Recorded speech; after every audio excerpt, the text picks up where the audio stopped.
Good morning, everyone. Clint McLaughlin here with Midwest Market Management. Got Riley Sykart on here with me today. We're going to dig into U.S. weather becoming ever more important as the calendar moves forwards here, Riley.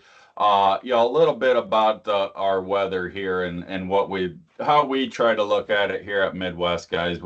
We've got some weather maps that we're going to show you from Marcus Weather Group, and we try to keep this in perspective from a national yield standpoint. Okay, guys. So we're really, you know, trying to almost downplay the weather just a little bit, and not get too focused on the isolated areas that are getting beat up. We know that's painful when you're in that situation, but overall, we're trying to keep this from a national yield perspective and try to help producers make good farm marketing decisions and cash grain sales based on how we perceive the weather and how it relates to the national corn yield. So yeah, let's go ahead and jump in here, Riley, and take a look at where we're at. Sounds good. First thing we're going to see here, corn planting progress. This came out yesterday afternoon. A lot of stuff right in line with average. Big change from last week. The more central heart of the corn belt starting to have some progress made. One thing that was interesting, 5-year average. Illinois is actually starting a little bit slower, so that's going to be interesting to watch. But overall, with planting progress, not really anything super concerning as of now. Clint, you have any thoughts on that?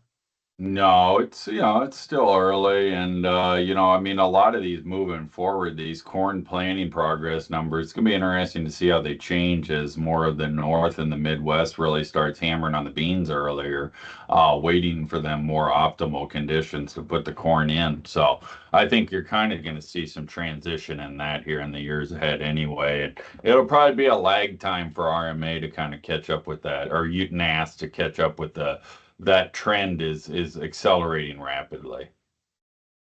Yep. And another thing too, that's kind of proven that on the soybean planting progress. Uh, Normally a lot of stuff not even started here, but you can see Iowa, Illinois, Missouri progress is actually either at average or ahead of average. So kind of proving your point, beans are really starting to get put into the forefront. A lot of guys putting beans in the ground first. Sure. Yep. So moving into the actual weather side of things, 1 to 5 days showing temperatures are supposed to start warming up a little bit. We've had a bit of a cool stretch here the last 5-6 days. So interesting to see temperatures in the 60s to, as you get to the south, in the 70s, getting closer to more ideal temperatures for planting season. So good to see that. 6 to 10 day actually shows it cooling back off, but temperatures in the 50s, as long as overnights aren't getting below freezing, not really any big issues there right now. Now, if you really had anything to pick on here, if you were really getting nitpicky and wanting to get down in the weeds, I think this would probably be your biggest culprit. This and the new weather, the new rains coming in the 6 to 10 day period. Uh, um, you know, that'd be the area that you'd wanna pick on. It is cooler than we would like, but again, it's slightly cooler than we like. It's April 15th. There's a lot of weather ahead of us, and from a national yield perspective, I'm not seeing anything here that is going to change the game. Uh, does it merit maybe a little bit of price support, maybe even a little risk premium added to the market? Yeah, I could see, and we've rallied 30 cents here in D's corn, so in the past week or so. So, I think that this could be part of that move here as well, Riley. And then we'll get into some precip maps here, but there is a little bit coming up here in the 6 to 10 day that's a little concerning as well. Yep. And first, I want to look at last 13 days. Nothing new there. We saw that huge rain system move through the eastern corn belt. Those are the regions that could use some heat, so the planting progress can start there. Like we saw in the Ohio, Indiana, not a whole lot of progress being made. But as they'll dry out, unless they continue to get rain, not really an issue yet. So soil moisture, surface soil, you can see Iowa, as we're going to see in that 6 to 10 day, has rain in the forecast. So that's going to help ease some of that. But there's a good chunk of the Dakotas and Iowa that are looking pretty dry. So some rain would actually be welcomed and won't be as impactful as guys think in slowing down planting progress if we need this much rain. So that's something to keep in mind, is how much rain we can swallow before it becomes an issue in slowing down planting progress. So Yeah. subsoil, same story there. Drought monitor map is proving that as well. Those same regions right now, as you look west, Dakotas, Nebraska, those are areas are really going to need some rain. But at the same time, they're looking to stick stuff in the ground right now, so no rain's not a bad thing either. So moving into the 1 to 5 day, next 5 days, some spotty rains, but not anything here that's super critical. I'd expect between now and the end of the week a lot of planting progress to be made. Clint, do you agree with that? Yeah, I would think that we will see a fair amount, particularly bean planting in the Midwest. Yeah.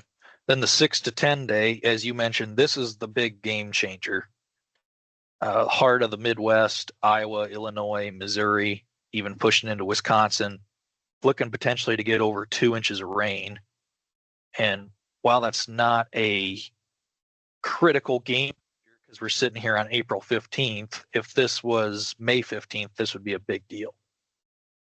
Yeah, and I think it's just going to put a lot more pressure on the the forecast after this. Can we handle this easily?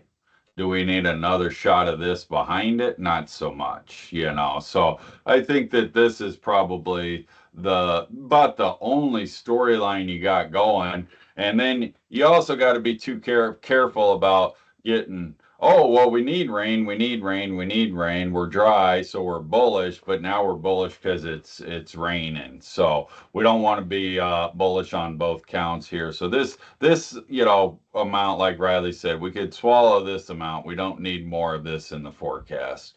And if any of this slides down further south and hits the Delta area, Kentucky, Tennessee, and they get more rain out of this than what's advertised here, that's not going to be good for them either, because they've already had more than their fair share. Absolutely. So going to be important to monitor going forward. Not an issue yet, but going forward, it very easily could turn into one. Yeah, absolutely. So here's the 1-day outlook. Yep. Everyone's getting a decent amount of rain. That's something that's pretty interesting to see. A lot of that's in that 6 to 10 day. So this front side of the forecast, guys are going to have a few days here to get crops stuck in the ground. Other than that, there could be potentially upwards of a week where they're sitting and waiting. So yeah, it's out of the realm that we're normally talking about here, but boy, that Oklahoma, Northeast Texas, and Kansas, they would absolutely love all that rain. Hopefully that does materialize for them. That'll do a lot for the pastures and wheatgrass down there for the cattle guys. That would be some very well appreciated rain if they could get that.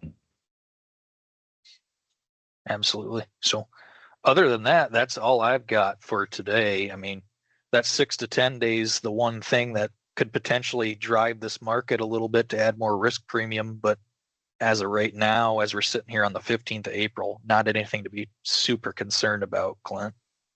No, absolutely. I mean, unless we get significantly more precipitation moving in after that, I do believe that when you're sitting in your combine next year, you're not going to be thinking about anything here on this weather that had any kind of a negative impact on your crop. So we're a little cooler than we would like, and there's, quite honestly, that rain in the 6 to 10 day, we'd all probably be feel a lot better off but without it, and just get the opportunity to stick the crop in the ground early. But we are on the dry side. We can handle some rain, and ultimately in the end it'll probably end up being a productive rain.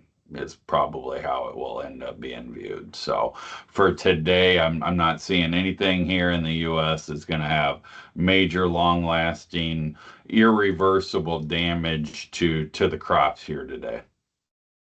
I agree. Yeah. So, all right. Well, appreciate everybody joining in, and hope you're embracing the weather maps and a little bit of a different outlook on the mindset and how we view and perceive the weather from a national yield perspective. And hope you continue following us along throughout the growing season. We've got some new tools in the works that we'll be bringing out here in a week or two to kind of help additionally add some perspective to this from a national yield standpoint. So thanks for tuning in. Again, Clint McLaughlin and Riley Sykard, Midwest Market Management. You can find us on Facebook, YouTube. Also, you can visit us on our website at midwestmarketmanagement.com. Appreciate it. Have a good day. We'll be back on Tuesday for our update here at the end of the week. Thanks a lot.